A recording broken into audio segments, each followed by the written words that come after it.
سوال ہے کہ مولانا وحید الزماں صاحب یہ کون ہیں اور ان کو ہی اہل حدیثوں کے خلاف کیوں استعمال کرتے ہیں؟ مولانا وحید الزماں پہلے شیعہ تھے اور اس کے بعد حنفی بنے، اس کے بعد اہل حدیث بنے، تو بہت سارے پل کراس کر کے اسٹیشن لے کے وہ اہل حدیث بنے، لہٰذا ان کی کتابوں میں بہت ساری چیزیں وہ ہیں جو پچھلی آ گئی ہیں، تو اس سے اہل حدیث علماء نے ان کی جو کتابیں ہیں ان میں جو غلط باتیں ہیں ان کی تردید کی ہے۔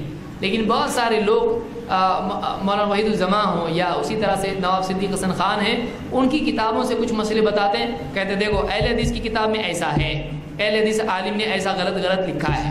یہ وہ لوگ ہیں جو اپنے 100 غلطوں کو چھپائے ہوئے ہیں، اس کو ماننے کے لیے تیار نہیں ہیں اور اس کو ہضم کیے ہوئے ہیں۔ وہ ان کی کتاب سے کچھ باتیں نکالتے ہیں کہ اس کی کتاب میں ایسا غلط لکھا ہوا ہے، ایسا غلط لکھا ہے۔ پہلی بات تو اہل حدیث کو کسی اہل حدیث عالم کی بات بتانا ہی غلط ہے۔ کیوں؟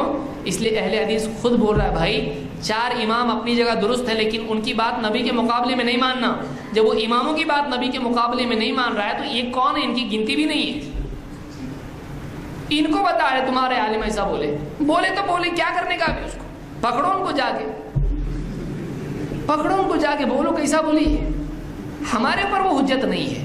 کوئی بھی عالم چاہے پچھلا ہو یا آج کا ہو، اب 4 امام ہمارے ہیں، کوئی آدمی نہیں بولتا تمہاری امام ایسا کیسا بولے، کوئی بولتا آگے نہیں بولتا ہے، ان کو کیوں بول رہے ہیں؟ تو کوئی بھی عالم چاہے آج کا ہو یا پرانا ہو، اگر اس نے کوئی غلط بات کہی ہے رد کرو اس کو۔ ہم بھی رد کرتے اور اپنے عالم کی بھی آپ رد کرنے کے لیے بیٹھو، پھر بات کریں گے۔ آپ ہم کو لکھ کے دو کہ ہم اپنے عالم کی بات رد کریں گے اگر غلط ہے تو۔ یہی بات اگر وہ آپ کا عالم کہے گا آپ اس کو وہی بولو گے جو ان کو بول رہے ہیں۔ ہمارے نزدیک کوئی بھی عالم اگر کوئی غلط بات کہتا ہے جو کتاب و سنت سے ٹکراتی ہے، ہمارے نزدیک وہ دلیل نہیں ہے۔ کوئی آپ اہل حدیث کو آپ پہلے تو پوچھو ان کی کون سی کتاب ہے، معلوم بھی نہیں ہوگی اس کو۔ وحید الزماں کی کون سی کتاب ہے جس میں انہوں نے یہ مسائل بیان کیے؟ وہ بولے کہ پہلی بار سن رہا ہے، اس کو معلوم ہی نہیں ہے۔ کوئی آدمی بولے تمہارے عالم میں ٹھیک ہے لیکن یہ ہم پہ حجت ہے نہیں ہے۔ مقلد کا ایسا نہیں ہے، مقلد کی خود کی تحقیق نہیں ہے، اس کا عالم اس پہ دلیل ہے، اس کے عالم کی بات اگر نکال کے بتاتے ماننا پڑے گا اس کو۔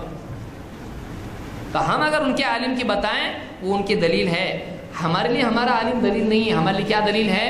اللہ اور اس کے رسول کی بات، اس کے مطابق عالم بولتا ہے تو آپ کا بھی بولے گا ہم مانیں گے، کوئی بھی عالم بولے ہم مانیں گے، یہ ہماری تیاری ہے۔